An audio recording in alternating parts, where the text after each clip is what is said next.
আলাইকুম। সবাই কেমন আছেন? আলহামদুলিল্লাহ আমি ভালো আছি। শুভ সকাল। এই যে আমি একটি পেঁপে গাছ নিজ হাতে লাগিয়েছিলাম। এখন এইটার মধ্যে কিছু পেঁপে ধরছে। এই যে গ্রামে থাকলে এটাই সুবিধা, নিজের হাতের ফরমালিন ছাড়া খাবারগুলা খাওয়া যায়। বাজারে তো সব ধরনের ফলই পাওয়া যায়, কিন্তু ফ্রেশ ফল সহজে পাওয়া যায় না। এই যে আমার গাছের ফল। এই যে আমি এখন আমার এক চাচা শ্বশুরের বাড়িতে যাচ্ছি। ওনার বাড়ি থেকে আমি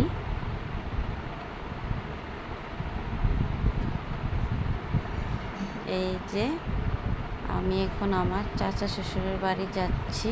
এই যে আমার এক দেবর মাছ ধরার জাল ফেলেছে। এই যে আমার চাচা শ্বশুর গ্রামের মধ্যে গরু এই যে বাহিরে বেঁধে এই যে বন দিয়ে দোয়া দিয়ে থাকে। এটা হচ্ছে একটা গ্রামের ঐতিহ্য। আসসালামু আলাইকুম।